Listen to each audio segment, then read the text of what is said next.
Les amis, bonjour à tous et à toutes, j'espère que vous allez tous très bien. Je suis très heureux de vous retrouver dans cette nouvelle vidéo dans laquelle nous allons, comme vous avez pu le voir dans le titre, regarder comment il faut faire pour pouvoir télécharger un jeu et l'installer sur notre Raspberry Pi via Recalbox ou via Batocera.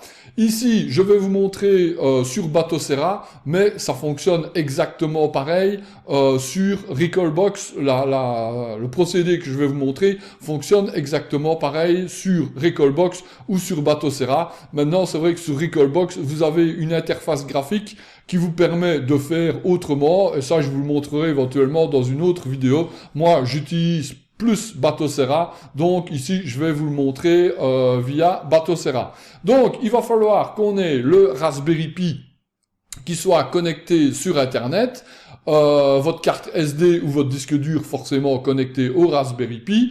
Il va falloir votre ordinateur et donc de votre ordinateur, on va d'abord aller télécharger une ROM, donc un jeu, et puis on va l'installer sur le Raspberry, donc sur Batocera, et puis on vérifiera ensemble que tout fonctionne correctement. Donc, première opération, on va se retrouver sur mon ordinateur.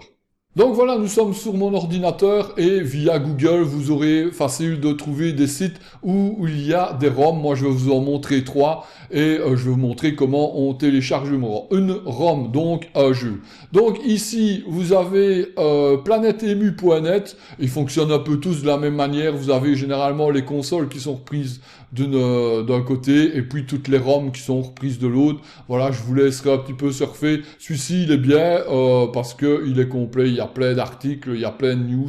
Donc, vous pouvez franchement aller dessus. Vous avez ROM Ulster qui fonctionne aussi de la même manière. Voilà, vous avez toutes les consoles, vous avez les ROM qui sont ici et il vous suffit de les télécharger. Et puis, vous avez emurom.net. Moi, c'est celui que j'utilise. Vous voyez que ici, vous avez, donc quand vous arrivez sur le site, vous arrivez sur cette page-là, il y a plein d'articles, il y a plein de trucs que vous pouvez lire. Franchement, c'est très intéressant. Mais ici, vous pouvez aller chercher les émulateurs et les ROM. C'est ce qui nous intéresse dans cette vidéo aussi. Vous voyez qu'ici, vous avez toutes les consoles. Alors, petite précision, faites toujours attention, mais évidemment, à la taille des jeux que vous allez prendre. Bon, PlayStation 2 sur Raspberry, ça ne fonctionne pas, mais sur PC, ben forcément, ça prend pas mal de place. PlayStation 1 aussi, ça fonctionne sur le Recalbox et sur le Batocera. Et bon, un jeu PlayStation, c'est vite 400-500 mégas.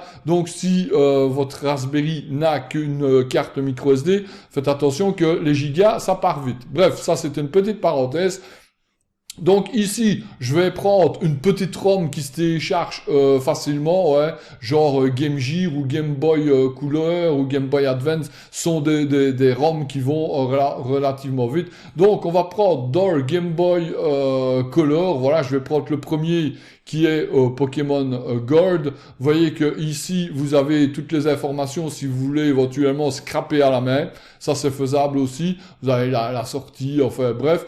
Vous avez téléchargement direct du jeu. Il vous suffit de cliquer dessus et ça va le télécharger. Voilà.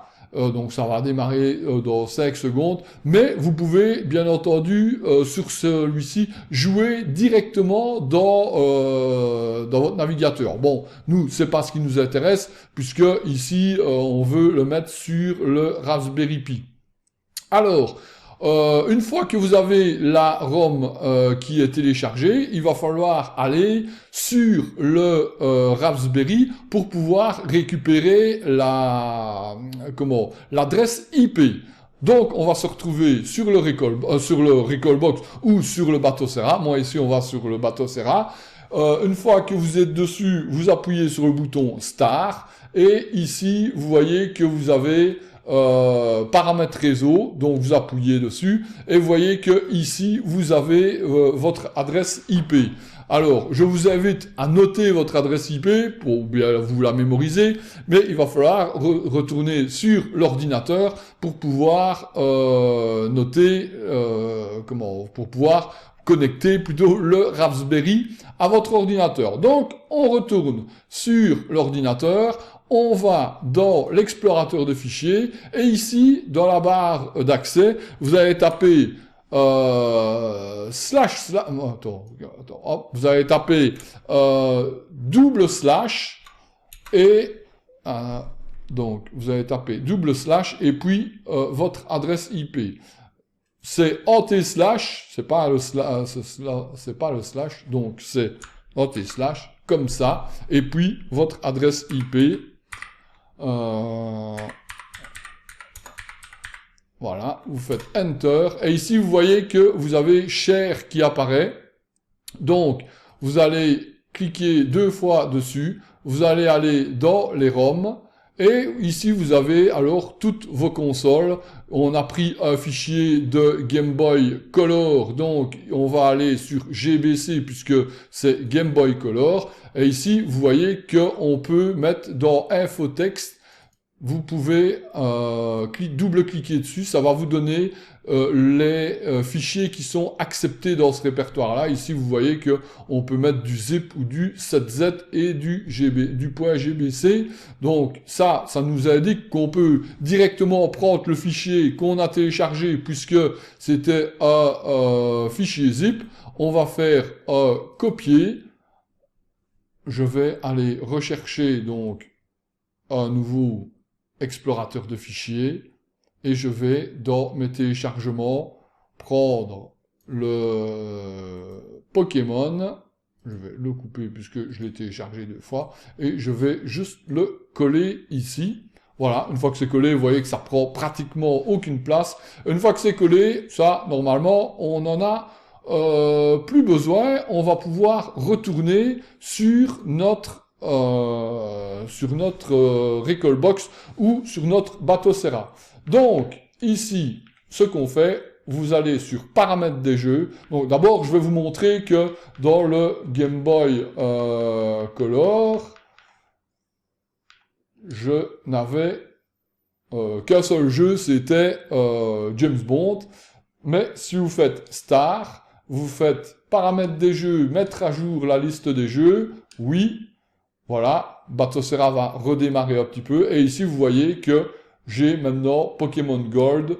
Si je le lance, eh bien il va normalement démarrer s'il fonctionne. Si vous voyez qu'il ne démarre pas, ben, c'est que votre jeu ne fonctionne pas. Et voilà. Bon, je vais le laisser un petit peu tourner, mais apparemment il a l'air de démarrer, donc faites OK, X, enfin non, ici c'est A, nouveau jeu, A, voilà, bon, je vous avoue que j'y connais pas grand-chose au Game Boy, au Pokémon sur Game Boy. Bon, mon fils y a énormément joué, mais voilà, donc apparemment, je sais pas, voilà, je fais tout de A pour voir, mais apparemment le jeu fonctionne bien. Bref, voilà, une fois qu'il fonctionne, ben, vous n'avez plus qu'à y jouer. Donc ici, je vais revenir dans mon menu, et bien entendu, je vous invite à ne pas oublier de scraper. Donc vous appuyez sur Star, vous allez sur scraper les jeux, scraper depuis, bon, ici vous avez le choix normalement entre Screen Scrapper et The Game DB, hein, j'arriverai. Donc moi je prends celui-là parce que Screen Scrapper pour le moment ne fonctionne pas bien. On fait lancer le scrap. Normalement, vous avez compris la technique pour le faire, c'est tout le temps la même chose. Alors, je vais quand même dire qu'il existe... attends, je vais juste remettre ça. Ça doit faire un petit peu mal aux yeux, mais je vais le remettre ici. Vous voyez que moi, ici, dans la console, j'ai 1624 jeux sur le disque dur. Et il y a des fois, vous allez trouver, si vous faites quelques petites recherches, ce qu'on appelle des packs de jeux. Alors, des fois, on va vous dire, ben voilà, il y a un pack avec 100 jeux pour Nintendo 64, par exemple, et il suffit de prendre tout le pack, et vous installez tout le pack dans votre répertoire Nintendo 64. Attention que dans les packs, il y a souvent des jeux qui ne fonctionnent pas, ou bien il y a souvent des doubles, etc., etc. Je vous ferai une autre vidéo pour vous montrer un petit peu comment on installe les packs, et comment on trie, comment on efface certains trucs, et aussi comment regarder par rapport au BIOS, parce que des fois, vous n'avez pas tous les BIOS nécessaires pour faire tourner tous les jeux des packs. Voilà. Mais ça, c'était une petite parenthèse. J'en referai une autre vidéo parce que j'ai pas non plus envie que cette vidéo fasse 2 heures. Les amis, je vais juste vous donner 2 petites informations. La première, que je vais répéter, j'en ferai certainement une vidéo, c'est que je vais ouvrir une chaîne Twitch pour pouvoir streamer, parce que j'ai vraiment envie de pouvoir faire des lives. De temps en temps, j'en fais sur YouTube, mais là, j'ai l'impression que via Twitch, il y a plus de facilité et de trucs pour qu'on puisse se retrouver. Et deuxième petite chose, c'est vous informer que je vais faire quelques lives ici sur YouTube où justement on va aller traîner sur TikTok, sur Instagram, sur Twitch et tout ça. Et bon, je voulais vous dire, j'en referai aussi une communication pour qu'on soit éventuellement plusieurs, parce que je trouve que ça peut être rigolo de faire ça en live.